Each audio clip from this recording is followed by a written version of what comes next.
আসসালামু আলাইকুম, সবাইকে স্বাগতম জানাচ্ছি আজকের ক্লাসে। সবাইকে ঈদ মোবারক। আর মাত্র 2 ঘন্টা আছে ঈদের বাকি, ঈদ চলে যাওয়ার বাকি। তো যাই হোক, আমরা হচ্ছে তৃতীয় অধ্যায় আলোচনা করছিলাম। তোমরা সবাই কেমন আছো, তোমাদের ঈদ কেমন কেটেছে সেটা জানাও। আর তৃতীয় অধ্যায়ে আমরা আলোচনা করছিলাম, সেটা আলোচনা করব পরবর্তী লেকচার। তো কি অবস্থা তোমাদের বলো?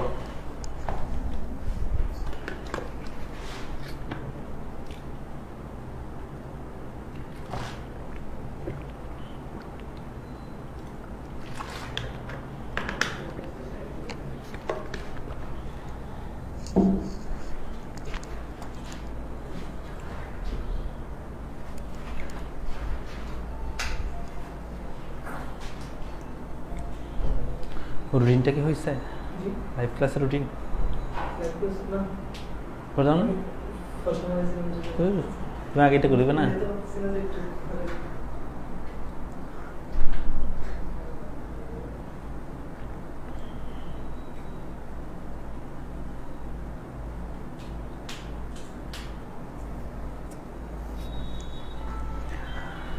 আলহামদুলিল্লাহ, আমি ভালো আছি, তোমাদের সবার দয়। তোমরা কেমন আছো, তোমাদের ঈদ কেমন কেটেছে জানাও। আর হচ্ছে হ্যাঁ, আমরা শুরু করবো এখনই।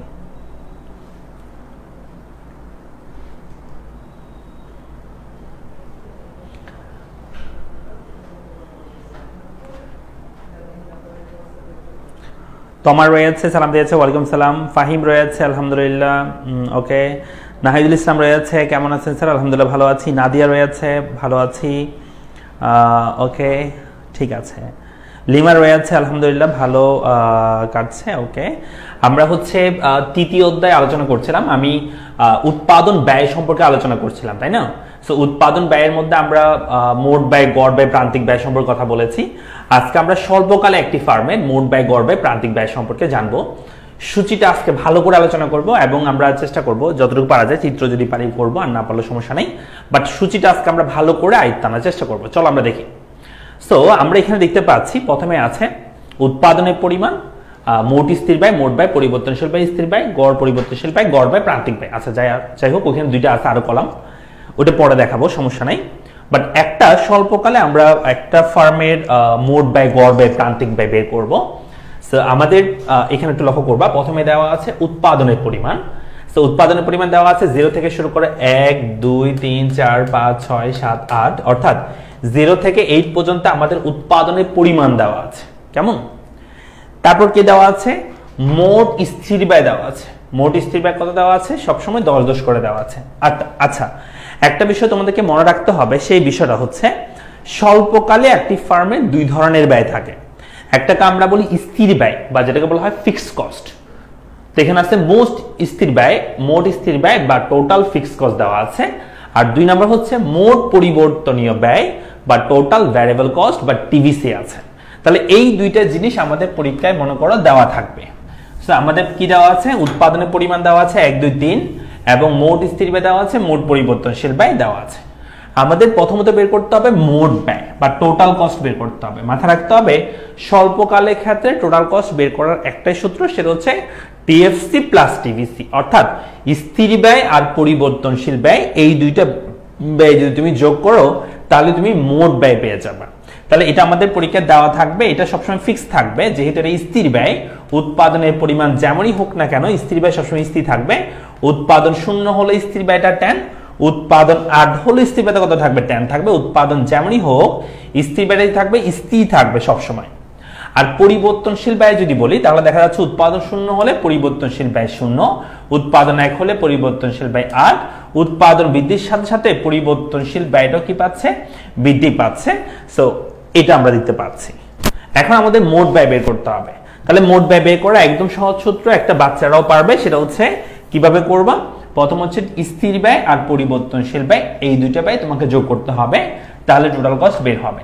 তাহলে 10 এর সাথে 0 যোগ করলে আনসার হয় 10, 10 এর সাথে 8 যোগ করলে आंसर হয় 18, 10 এর সাথে 14 যোগ করলে आंसर হবে 24, 10 এর সাথে 18 যোগ করলে आंसर হবে 28, 10 এর সাথে 20 যোগ করলে आंसर হবে 30, 10 এর সাথে 24 যোগ করলে आंसर হবে 34, 10 এর সাথে 32 যোগ করলে आंसर হবে 42, 10 এর সাথে 44 যোগ করলে 44 आंसर হবে 54, 10 এর সাথে 60 যোগ করলে आंसर হবে 70। তার মানে একদম সিম্পল, তুমি স্থির ব্যয়ের সাথে মোট পরিবর্তনশীল ব্যয়টা যোগ করে দাও, মোট ব্যয় বের হবে।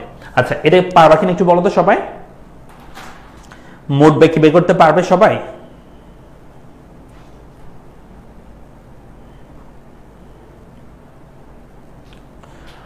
আফসানা, বর্ষর, নিহা, আচ্ছা ভালো আছি, সালাম দিয়েছে, ওয়ালাইকুম সালাম। ফাহিমা সালাম দিয়েছে, ঈদ মোবারক, কেমন আছেন? ভালো আছি। ওকে, সো এটা পারবা কিনা দেখো তো, মোট ব্যয় বের করতে পারবে কিনা। নাদিয়া বলেছে পারবো। ওকে, তোমার রয়েছে ভাইয়া টিভিসি কি দেওয়া থাকবে? হ্যাঁ দেওয়া থাকবে। দেওয়া না থাকলে কিভাবে করতে হবে সেটা বলে দিচ্ছি, আগে একটু দেখো। মনে করো যে এটা দেওয়া আছে, তুমি টিসি বের করতে পারবে কিনা। আচ্ছা, যদি পেরে থাকো তাহলে এমন যদি হয় যে আমাদেরকে এই দুইটার মধ্যে মনে করো একটা মিসিং আছে, উৎপাদনের পরিমাণ দেওয়া আছে, মোট ব্যয় দেওয়া আছে, মনে করো যে স্থির ব্যয় দেওয়া আছে, আমাদের বললো টিভিসি বের করতে, তাহলে কি পারবো? দেখো, এটা দেওয়া আছে, এটা দেওয়া থাকবে, এটা দেওয়া থাকবে, কেমন করবো জানো? এই দুইটা যোগ করলে যেহেতু এটা হচ্ছে, তাহলে এই মোট থেকে যদি এটা বাদ দাও তাহলে এটা পাবা। তাহলে আমরা যদি টিসি দেওয়া থাকে, মোট ব্যয় দেওয়া থাকে এবং স্থির ব্যয় দেওয়া থাকে, তাহলে পরিবর্তনশীল ব্যয় বের করতে হলে মোট ব্যয় থেকে টিএফসি বাদ দিবা, স্থির ব্যয় বাদ দিবা, তাহলে তুমি মোট টিভিসি পাবা, টোটাল ভেরিয়েবল কস্ট পাবা। তাহলে 10 থেকে 10 বাদ দিলে आंसर হবে 0, 18 থেকে 10 বাদ দিলে आंसर হবে 8, 24 থেকে 10 বাদ দিলে आंसर হবে 14, 28 থেকে 10 বাদ দিলে आंसर হবে 28, 30 থেকে 10 বাদ দিলে आंसर হবে 20। এভাবে করে করবা, অর্থাৎ মোট থেকে যেটা দেওয়া থাকবে টিএফসি বাদ দিলে তুমি কি পাবা? টিভিসি পেয়ে যাবে। অথবা উল্টা থাকতে পারে, তোমাকে মনে করো যে মোট ব্যয় দেওয়া আছে এবং হচ্ছে কি দেওয়া আছে, পরিবর্তনশীল ব্যয় দেওয়া আছে, তোমাকে বের করতে হবে টিএফসি, টোটাল ফিক্সড কস্ট বের করতে হবে। তাহলে কেমন করবা? এই মোট থেকে এটা বাদ দিবা, তাহলে 10 থেকে 0 বাদ দিলে হবে 10, 18 থেকে 8 বাদ দিলে হবে 10, 24 থেকে 14 বাদ দিলে হবে 10, 28 থেকে 18 বাদ দিলে হবে 10, 30 থেকে 20 বাদ দিলে হবে 10, 34 থেকে 24 বাদ দিলে হবে 10, 42 থেকে 32 বাদ দিলে হবে 10, 54 থেকে 44 বাদ দিলে হবে 10, 70 থেকে 60 বাদ দিলে হবে 10। তার মানে তুমি টিসি থেকে টিভিসি বাদ দিলে তুমি কি পাবা? টিএফসি বা টোটাল ফিক্সড কস্ট পাবা। মানে আমাদেরকে এই দুটো দেওয়া থাকলে তো এই দুটো যোগ করে এটা বের করবো, আর যদি এটা দেওয়া থাকে এবং অন্য আরেকটা দেওয়া থাকে তাহলে এটা থেকে এটা বাদ দিলে এটা পাবো। দেখো তো পারবে কিনা।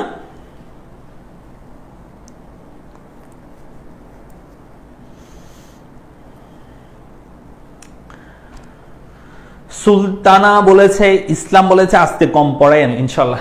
আমি সন্ধ্যা থেকে ক্লাস নিচ্ছি, 6টা থেকে ক্লাস নিচ্ছি, দেখা যাক যতটুকু পারি চেষ্টা করবো। 6টা থেকে 7টা, 7 থেকে 8টা, 4 ঘন্টা ক্লাস নিচ্ছি টানা। এখন আবার তোমাদের ক্লাস নিচ্ছি, সো যতটুকু পারা যায়।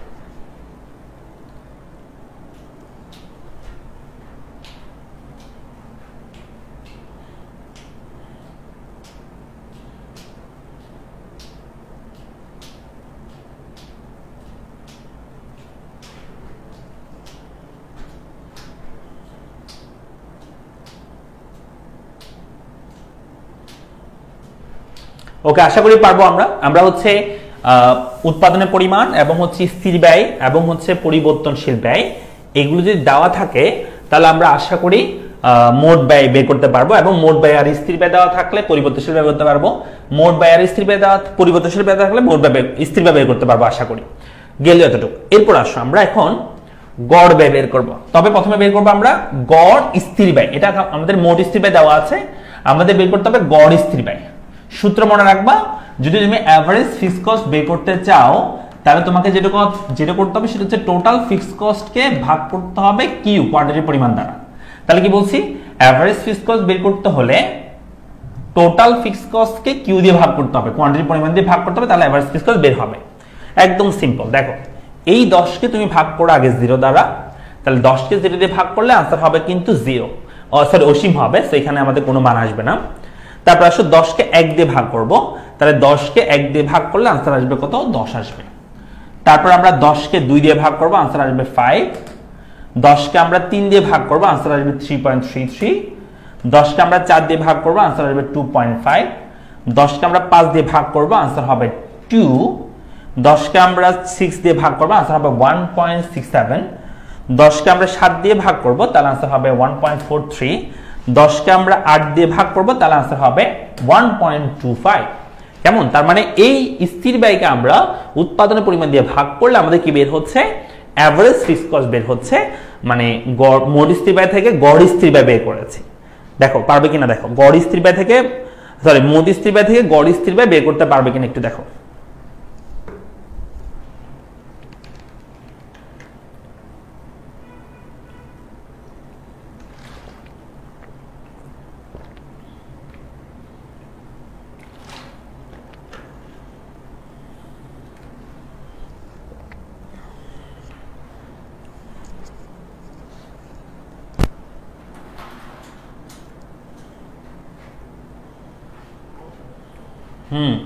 আমরা মোট স্থির ব্যয় থেকে গড় স্থির ব্যয় বের করতে পারবো?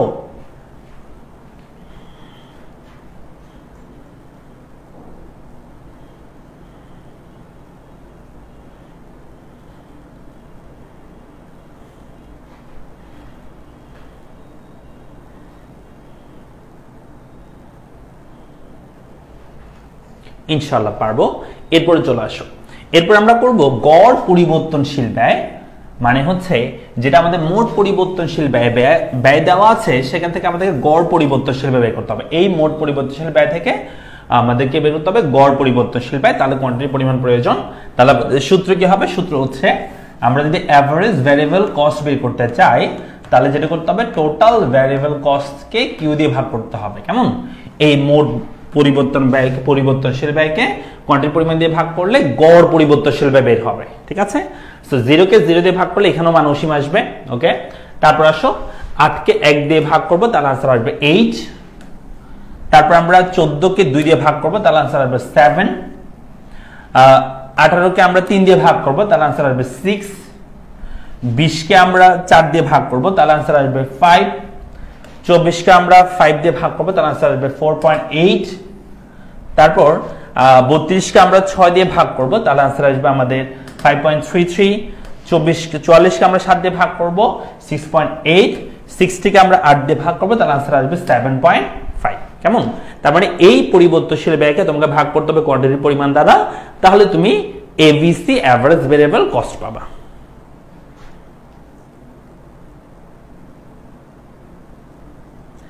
হ্যাঁ, কোশ্চেনে মান দেওয়া থাকবে, কোশ্চেনে এইগুলোর মান দেওয়া থাকবে, তাহলে তোমাকে এএফসি এবিসি বের করতে হবে যখন তোমাকে টিএফসি টিবিসি মান দেওয়া থাকবে তখন। ফার্স্ট চ্যাপ্টারে কি এক্সাম নিবেন না? হ্যাঁ নিব তো। এই ফার্স্ট চ্যাপ্টার এক্সাম কি হয় নাই? সেকেন্ড চ্যাপ্টার এক্সাম হয়েছিল, ফার্স্ট চ্যাপ্টার এক্সাম কি নেওয়া হয় নাই? আচ্ছা আমি বলবো নিয়ে নিতে, যদি না হয় তাহলে নিতে বলবো।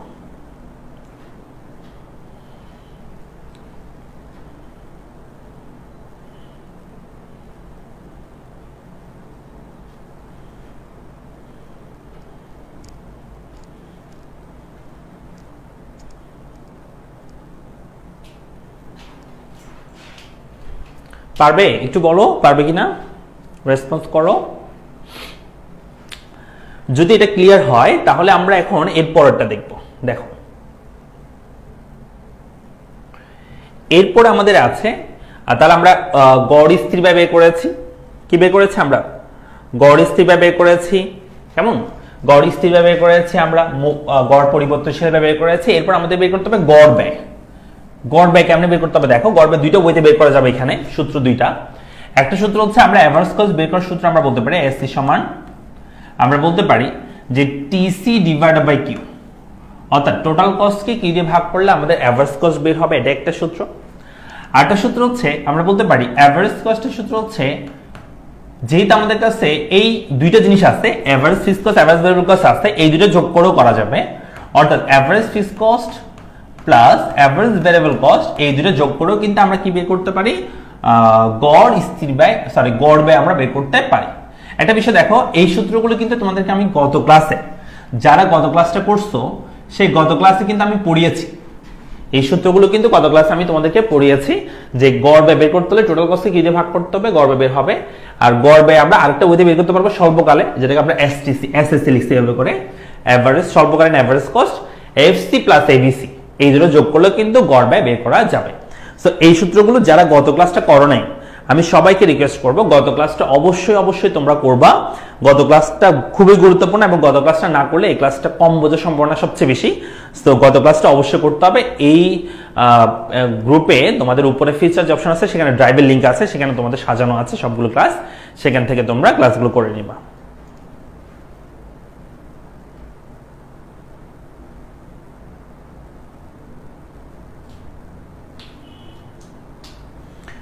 সেকেন্ড চ্যাপ্টার তো আমরা সর্বপ্রথম সেকেন্ড চ্যাপ্টার পড়াইছি, তারপর প্রথম অধ্যায় পড়াইছি, কেমন? তারপর আমরা তৃতীয় অধ্যায় পড়াচ্ছি।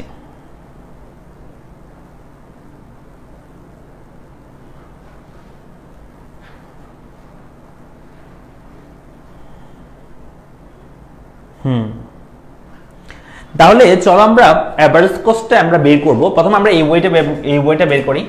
এভারেজ কস্ট হচ্ছে টোটাল কস্ট, এই যেটা টোটাল কস্ট, এই টোটাল কস্টকে কোয়ান্টিটির পরিমাণ দিয়ে ভাগ করলে এভারেজ কস্ট বের হবে। তাহলে 10 কে তুমি যদি 0 দিয়ে ভাগ করো তাহলে এখানে অসীম আসবে মান, এখানে আসবে না মান। যাই হোক, এরপর আসো 18 কে আমরা ভাগ করতে পারি 1 দ্বারা, তাহলে आंसर আসবে এই 18। ওকে, প্রথমে এভারেজ কস্ট বের হইছে। 24 কে আমরা ভাগ করব 3 দ্বারা, তাহলে হবে 12। তারপর হচ্ছে 28 কে আমরা ভাগ করব 3 দ্বারা, তাহলে হবে 9.33। 30 কে আমরা ভাগ করব 4 দ্বারা, তাহলে आंसर হবে 7.5। 34 কে আমরা ভাগ করব 5 দ্বারা, তাহলে आंसर হবে 6.5। 42 কে আমরা ভাগ করব 6 দ্বারা, তাহলে आंसर হবে 7। এবং 54 কে আমরা ভাগ করব 7 দ্বারা, आंसर হবে 7.71।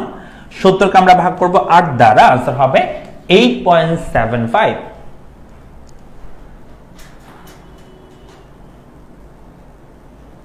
আমরা কি বুঝতে পেরেছি? তাহলে আমরা কিভাবে করছি, শুধুমাত্র টোটাল কস্টকে, মোট ব্যয়কে আমরা উৎপাদনের পরিমাণ দ্বারা ভাগ করে আমরা কি বের করেছি, গড় ব্যয় মানে এভারেজ কস্ট আমরা বের করেছি।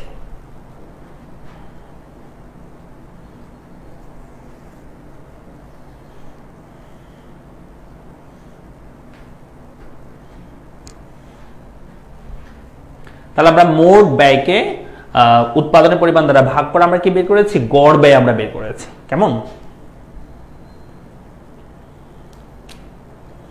আরেকটা ওয়ে আছে বলেছি, কি ওয়ে?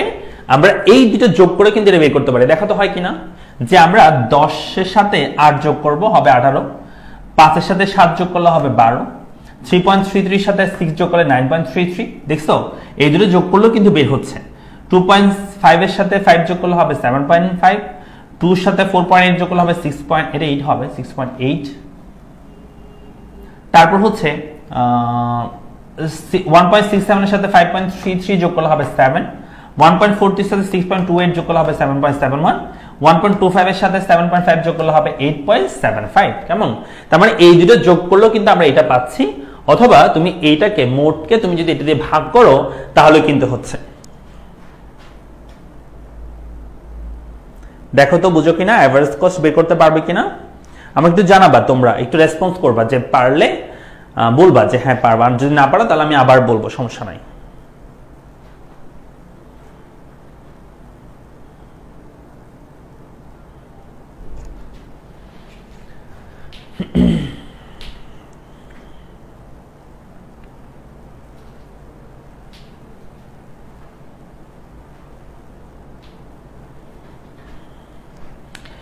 তমা বলেছে পারবে, রিয়া বলেছে, আফরিন বলেছে পারবো। ওকে, রাকু সূত্রধর বলেছে পারবো,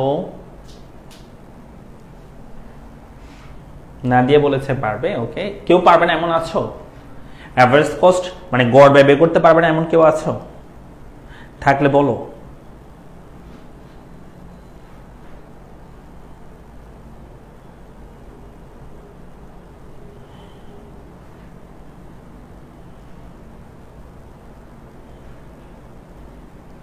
ইনশাআল্লাহ পারবো। ওকে, সো আমরা কি করেছি, আমরা এখানে মোট ব্যয় থেকে গড় ব্যয় আমরা বের করেছি। এরপরে চলে আসে আমরা প্রান্তিক ব্যয় বের করব। সো প্রান্তিক ব্যয় বের করার জন্য আমরা এখানে একটা সূত্র তোমাদেরকে মনে রাখতে হবে প্রান্তিক ব্যয়ের। যদিও সূত্রে তেমন একটা কাজ নাই, আমরা প্রান্তিক বিষয়টা অনেকবার পড়েছি, আমরা দ্বিতীয় অধ্যায়ে পড়েছি, তাই না? আমরা তৃতীয় অধ্যায়েও অনেক জায়গায় পড়ে এসেছি। এখন আমরা যেটা করবো, এই যে প্রান্তিক ব্যয় মানে মার্জিনাল কস্ট বের করবো, এমসি সূত্র একটু মনে রাখবে এরকম, delta TC divide by delta Q, এইটুকু মনে রাখলে হবে, আর কিছু না। জাস্ট টোটাল কস্টের পরিবর্তনকে টোটাল কোয়ান্টিটি পরিবর্তন দ্বারা ভাগ করলে আমরা কি পাবো? আমরা প্রান্তিক ব্যয় পাবো। এই সূত্র একটু মনে রাখবা, টোটাল কস্টের পরিবর্তন delta TC divide by delta Q, total কোয়ান্টিটির পরিবর্তন। আর সূত্রে তেমনটা কাজ নেই, আমরা একদম ইজিলি করতে পারবো, তোমাদেরকে দেখাই কেমনে করবা। প্রথমে তোমাদের মোট ব্যয়ের দিকে তাকাতে হবে। মোট ব্যয় কোথায় আছে দেখো, এই যে এখানে মোট ব্যয়, এখানে উৎপাদনের পরিমাণ আছে। দেখো উৎপাদনের পরিমাণ এক এক করে বৃদ্ধি পাচ্ছে সবসময়, তারপর উৎপাদনের পরে এক এক করে যেহেতু বৃদ্ধি পাচ্ছে, এই ডেল্টা কিউর মানটা আমাদের প্রয়োজন নাই, শুধু ডেল্টা টিসির মানটা লাগবে, কারণ এক এক করে যেহেতু বৃদ্ধি পাচ্ছে এখানে ডেল্টা কিউ, তো ডেল্টা কিউ সবসময় কত আসবে? 1 আসবে। 1 আসলে উপরের সংখ্যা 1 দিয়ে ভাগ করলে উপরের সংখ্যাটা হবে, তার মানে টিসির পরিবর্তনটা আমাদের দরকার। টিসির পরিবর্তনটা হইলেই হয়ে যাচ্ছে। তবে মাথায় রাখতে হবে একটা বিষয়, সেটা হচ্ছে জিরো এর ক্ষেত্রে কোনো প্রান্তিক হয় না, কোনো প্রান্তিক ব্যয় হবে না জিরোর ক্ষেত্রে। আর একটা মনে রাখবা, সেটা হচ্ছে একটা উৎপাদনের ক্ষেত্রে, একটা পণ্য উৎপাদনের ক্ষেত্রে, একটার ক্ষেত্রে যেটাই মোট হয়, যেটাই মোট ব্যয় হয়, টোটাল কস্ট হয় যেটাই, সেটাই হচ্ছে তোমার কি হবে? প্রান্তিক ব্যয় হবে। তাহলে কি বলছি? একটার ক্ষেত্রে যেটাই মোট ব্যয় সেটা কি হবে? প্রান্তিক ব্যয় হবে। তাহলে একটা আমি যদি উৎপাদনের পরিমাণ 1 হয়, তাহলে মোট ব্যয় হচ্ছে 18, তাহলে প্রান্তিক ব্যয় কত হবে? 18 হবে। এটা মাথায় রাখবো অলওয়েজ। একটার ক্ষেত্রে, একটা উৎপাদনের ক্ষেত্রে যেটাই মোট সেটাই কি লিখবা? প্রান্তিক। তারপর আসো, 1 থেকে 2টা উৎপাদন করলে এই মোট ব্যয়ের পরিবর্তন দেখো, আগে ছিল 18 হয়েছে 24, তাহলে আমরা 24 থেকে 18 বিয়োগ করব। আগে ছিল 18, কত হয়েছে? 24, তাহলে মোটের পরিবর্তন বের করতে হলে তাহলে আমরা 24 থেকে 18 বিয়োগ করে দিব, পরিবর্তিত মান থেকে প্রাথমিক মান বিয়োগ করব অলওয়েজ। তাহলে 24 থেকে 18 বিয়োগ করলে আনসার হচ্ছে কত? 6। তারপর আবার 24 থেকে 28 হয়েছে, তাহলে 28 থেকে 24 বিয়োগ দাও, তাহলে আনসার হবে 4। তারপর 28 থেকে 30 হয়েছে, তাহলে 30 থেকে 28 বিয়োগ দাও, তাহলে আনসার হবে 2। 34 থেকে 30 বাদ দাও, আনসার হবে 4। তারপর হচ্ছে আবার 42 থেকে 34 বিয়োগ দাও, তাহলে আনসার হবে 8। 54 থেকে 42 বিয়োগ দাও, আনসার হবে 12। 70 থেকে 54 বিয়োগ দাও, আনসার হবে 16। আমি আবার বলছি কেমনে করছি। জিরোর ক্ষেত্রে কোনো সময় প্রান্তিক হয় না, তো এটা বাদ যাবে। একটার ক্ষেত্রে যেটাই মোট লিখবা সেটা কি লিখবা? প্রান্তিক। Okay fine. তারপর 1 থেকে 2টা উৎপাদন করলে এই মোটের পরিবর্তন কত হচ্ছে সেটা লিখবে এর পরেরগুলো। তাহলে 24 থেকে 18 বিয়োগ করো, আনসার হবে 6, তাহলে পরিবর্তন হয়েছে 6। 28 থেকে 24 বিয়োগ করো, আনসার হবে 4। 30 থেকে 28 বিয়োগ করো 2। 34 থেকে 30 বিয়োগ করো 4। 42 থেকে 34 বিয়োগ করো, তাহলে আনসার হবে 8। 54 থেকে 42 বিয়োগ করলে হবে 12। 70 থেকে 54 বিয়োগ করলে আনসার হবে 16। দেখো পারবে কিনা, দেখো প্রান্তিক ব্যয়টা পারবে কিনা। স্যার ক্লিয়ার বোঝা যাচ্ছে না স্ক্রিন? আচ্ছা আমি একটি স্ক্রিন হচ্ছে বেশি জুম আউট করে রাখছি, কেমন? কারণ হচ্ছে আমি পুরো স্ক্রিনটা দেখাতে পারবো না, তো যদি আমি জুম করে ফেলি সেজন্য একটু লেখাগুলো ছোট দেখাচ্ছে। তুমি একটা কাজ করতে পারো, তুমি ল্যান্ডস্কেপ করে দেখতে পারো, আপাতত ল্যান্ডস্কেপ করে তুমি ক্লাসটা করতে পারো, তাহলে তুমি দেখবা ফুল। তোমার যদি কি হয় যে বেশি সমস্যা হয় আর কি, এমনি আমার তো মনে হচ্ছে দেখা যাচ্ছে, যতটুকু আছে এর মধ্যে দেখা যাচ্ছে। তুমি হয়তো রেজুলেশন আর একটু বাড়াতে পারো।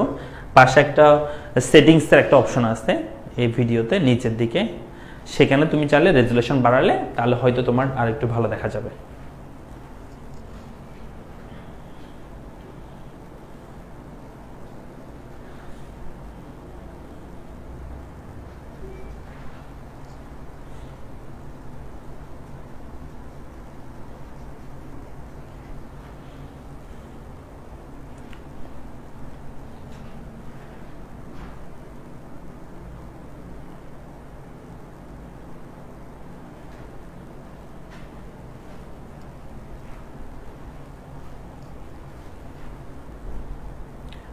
আচ্ছা এই সূচিতে কারো কোনো সমস্যা আছে কিনা একটু আমাকে বলো।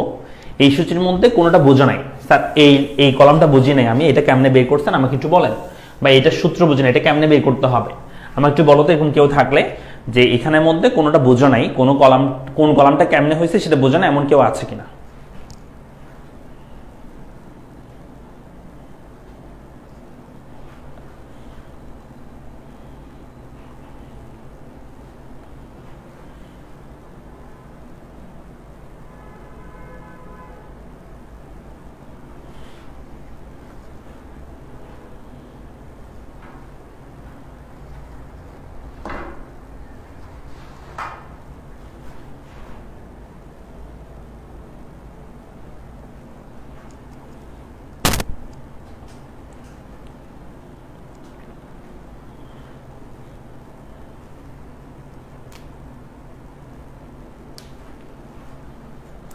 এসি এর কলামটা আবার বোঝাই দেন বলছে একজন শুক্রিয়া রহমান। আচ্ছা, এসি কলামটা হচ্ছে দুই ভাবে করা যাবে। কেমন? এভারেজ কস্টে দুই ভাবে করা যায়, দুইটা সূত্র আছে। এভারেজ কস্টে একটা সূত্র হচ্ছে total cost divide by quantity, পরিমাণ। অর্থাৎ টোটাল কস্টকে তুমি যদি কিউ দিয়ে ভাগ করো তাহলে এভারেজ কস্ট বের হবে। যেমন এই যে টিসি আছে না, এটাকে ভাগ করতে হবে তুমি এটা দ্বারা, তাহলে 10 কে 0 দিয়ে ভাগ করলে এখানে আসবে অসীম মান। Okay fine. তারপর আসো 18 কে ভাগ করবা তুমি কত দ্বারা? 1 দ্বারা, आंसर আসবে 18। 24 কে ভাগ করবা 2 দ্বারা, आंसर আসবে 12। তারপর 28 কে ভাগ করো 3 দ্বারা, आंसर আসবে হচ্ছে 9.33। এভাবে করে করবা, অর্থাৎ মোট ব্যয়কে তুমি কোয়ান্টিটি পরিমাণ দিয়ে ভাগ করে করবা। এটা একটা ওয়ে। আরেকটা ওয়ে কি বলেছি, 2 নম্বর সূত্র হচ্ছে এভারেজ কস্ট বের করা যাবে। যেহেতু এখানে এটা স্বল্পকাল, তো এই দুইটা কস্টের যোগফল এভারেজ কস্ট হয়। একটা হচ্ছে short run average fixed cost, আরটা হচ্ছে এভারেজ ভ্যারিয়েবল কস্ট। এই দুটো ব্যয়ের যোগফলে কিন্তু এভারেজ কস্ট হবে। অর্থাৎ যেটা average fixed cost, average variable cost তোমার দেওয়া আছে, তো এই দুটো যোগ করে করতে পারো। তাহলে 10 এর সাথে 8 যোগ করলে হবে 18, আর 5 এর সাথে 7 যোগ করলে হবে 12, এটার সাথে যোগ করলে এটা হবে। তো এটা তো সবসময় থাকে না, সাধারণত এই সূত্রটা তেমন একটা ইউজ হয় না, কম ইউজ হয়, কারণ এই দুটো জিনিস সবসময় পরীক্ষায় দেওয়া নাও থাকতে পারে। তো সহজ বিধায় শুধু এটা শিখবে এভাবে করবে না, দুটো শিখতে হবে। তোমাকে এই সূত্র শিখতে হবে, ওই সূত্র শিখতে হবে। কারণ হচ্ছে যে কোনো ম্যাথের ক্ষেত্রে তোমার এটাও থাকতে পারে, আবার এই দুটো থাকতে পারে। এই দুটো থাকলে এই দুটো যোগফল লিখে দিবা, আর এটা থাকলে শুধু এটাকে কি দিও, কোয়ান্টিটি পরিমাণ দিয়ে ভাগ করে এভারেজ কস্ট বের করবা। হয়েছে সবার? আচ্ছা, আমরা এই সূচি সম্পর্কে একটু ধারণা নিব সবাই। কয়েকটা বিষয় আমরা একটু দেখব, ভালো করে লক্ষ্য করবো। এখন কয়েকটা কথা বলবো আমি, সেই কথাগুলো। প্রথমে আছে এখানে উৎপাদনের পরিমাণ, সেটাতে কোনো সমস্যা নাই। উৎপাদনের পরিমাণ 0 থেকে শুরু করে 8 পর্যন্ত, মানে উৎপাদনের পরিমাণ এক এক করে বৃদ্ধি পাচ্ছে, কোনো প্রবলেম নাই। 2 নম্বর কলামে আসো, স্থির ব্যয়। স্থির ব্যয়ের মধ্যে কি হচ্ছে, স্থির ব্যয়টা সবসময় স্থির আছে, অর্থাৎ এটা কখনো পরিবর্তন হবে না। কারণ হচ্ছে আমরা জানি স্থির ব্যয় বলতে সেই ব্যয়কে বোঝায় যে ব্যয়টা উৎপাদনের উপর নির্ভর করে না। উৎপাদন 0 হলে সেখানে এটা 10 বহন করতে হবে স্থির ব্যয়। উৎপাদন যদি 100 হয়, 8 হয়, তাও আমাকে স্থির ব্যয় স্থির রাখতে হবে। স্থির ব্যয় সবসময় ফিক্স থাকবে, কোনো সমস্যা নাই। তারপর আসো, আমরা যদি বলি পরিবর্তনশীল ব্যয়, তাহলে সেই পরিবর্তনশীল ব্যয় সম্পর্কে একটু বলি।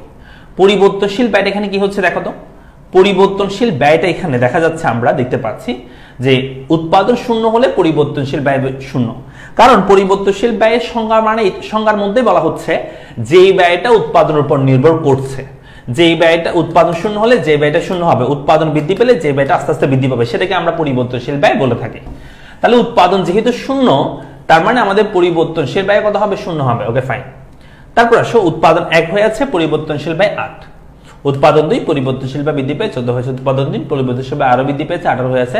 4 হলে আরো বৃদ্ধি পেয়েছে, 5 হলে আরো বৃদ্ধি পেয়েছে, 6 হলে বৃদ্ধি পেয়েছে, 7 হলে বৃদ্ধি, 18 বৃদ্ধি। তার মানে পরিবর্তনশীল ব্যয়টা আস্তে আস্তে কি পাচ্ছে? বৃদ্ধি পাচ্ছে।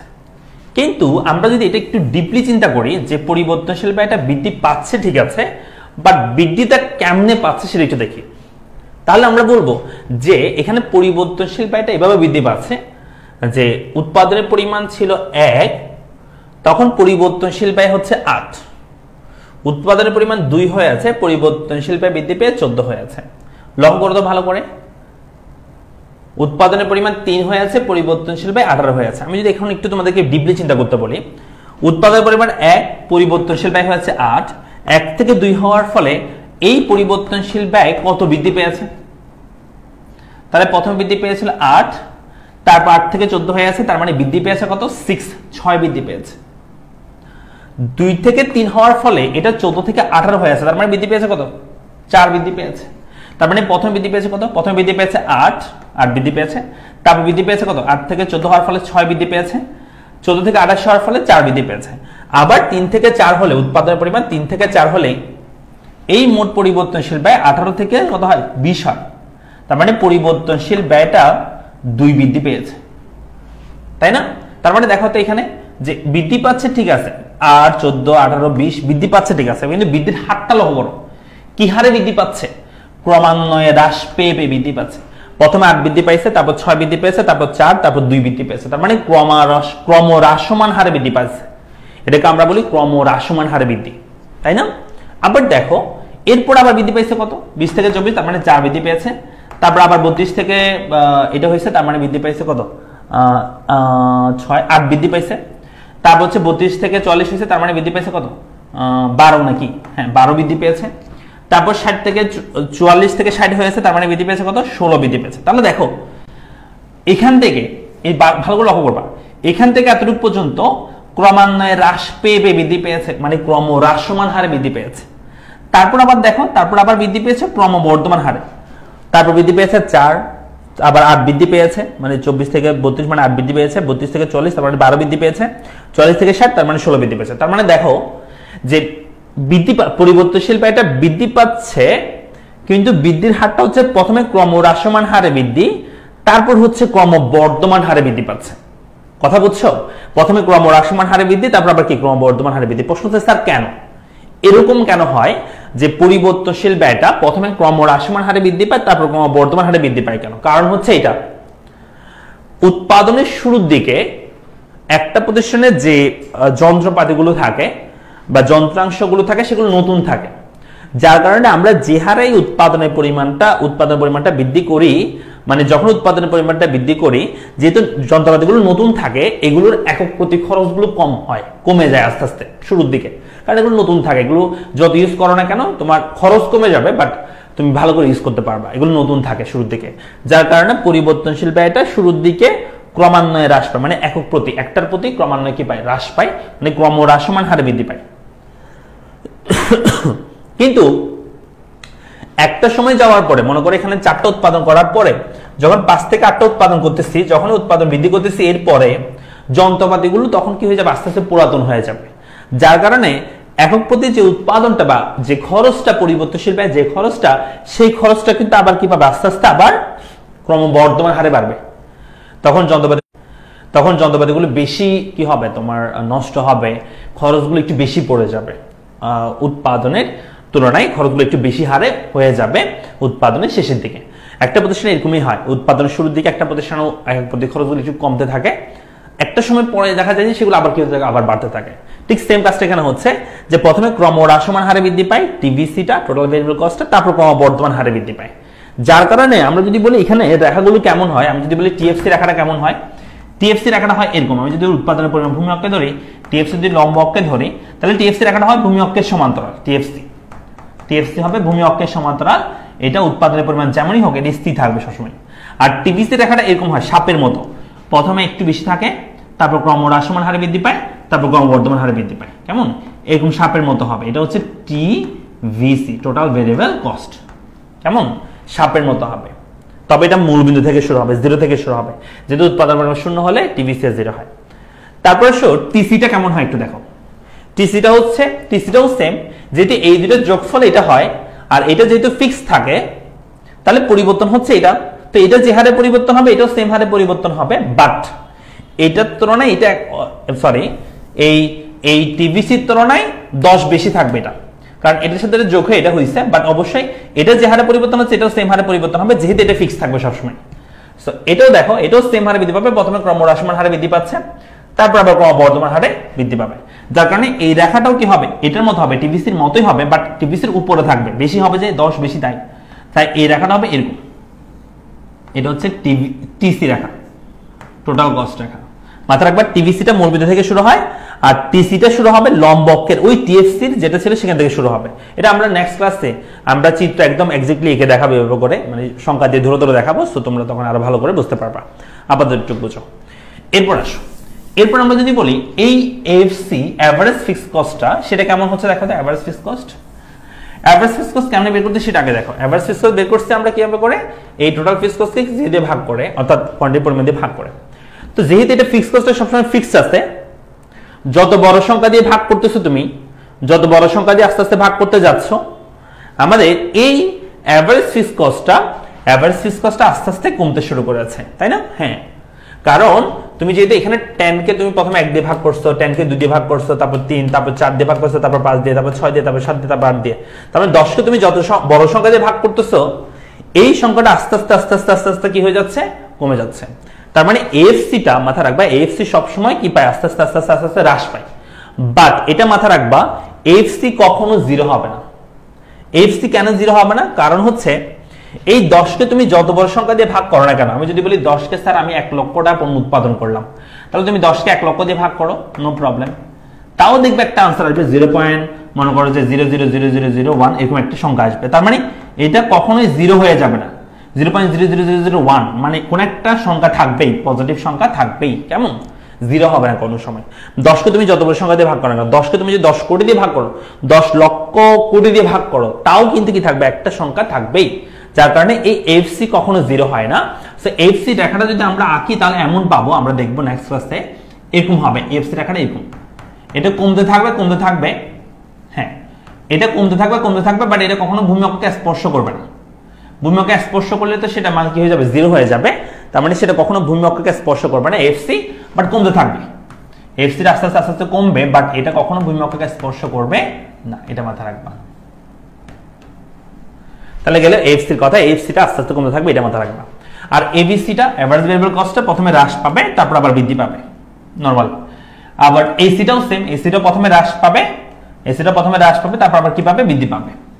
আর এমসিটাও সেম, প্রথমে হ্রাস পাবে, তারপর আবার কি পাবে, বৃদ্ধি পাবে। তবে একটা কথা আছে, সে কথা হচ্ছে এসিটা হচ্ছে একটু আস্তে আস্তে হ্রাস পায়, আস্তে আস্তে বৃদ্ধি পায়, কিন্তু এমসিটা একটু দ্রুত হ্রাস পায়, একটু দ্রুত কি পায়, আবার বৃদ্ধি পায়।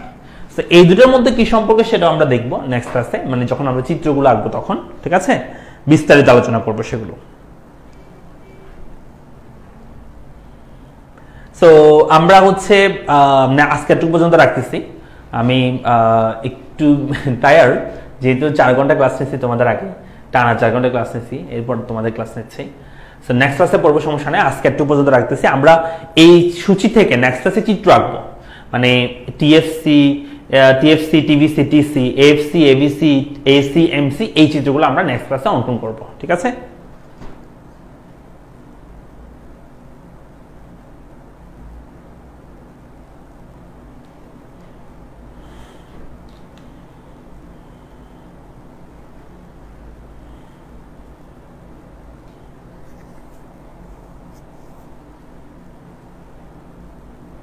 কার কোনো বিষয় না বুঝলে বলতে পারো, কেউ কোনো বিষয় না বুঝে থাকলে বলো।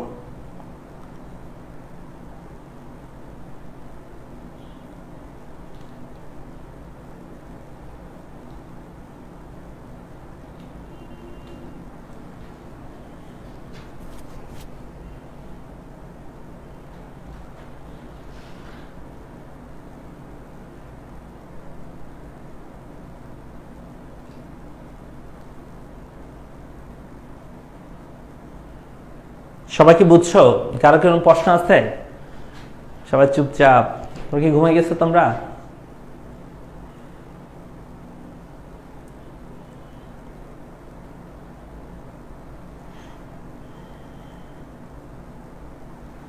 কোয়েশ্চেন কেমন হবে আমি নেক্সট ক্লাসে বলে দিব, সমস্যা নেই। আর হচ্ছে অধ্যায় শেষ হলে আমি সিকিউ সলভ করাবো, তখন আরো ভালো করে বুঝতে পারবা। পুরো অধ্যায়টা বুঝতে হবে, কেমন, একটা ক্লাস করে তুমি তো সিকিউ সলভ করতে চেষ্টা করলে হবে না, তোমাকে পুরো আগে সবগুলো ক্লাস করো, করার পরে তারপর আমরা সিকিউ সলভ করবো, সো তখন পারবা।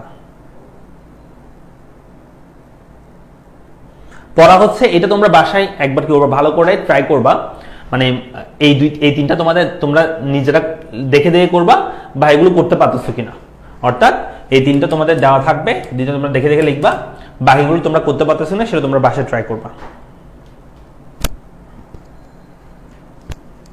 এবং করে তোমাদের আমাদের পড়ালেখার যে গ্রুপ আছে সেই গ্রুপে তোমরা কি করবা, এটা সাবমিট করবা, সেই গ্রুপে পোস্ট করবা, আগে যেখানে তোমরা পোস্ট করতে সেখানে। ঠিক আছে, তাহলে সবাই ভালো থাকো, দেখা হচ্ছে পরবর্তী ক্লাসে। আসসালামু আলাইকুম।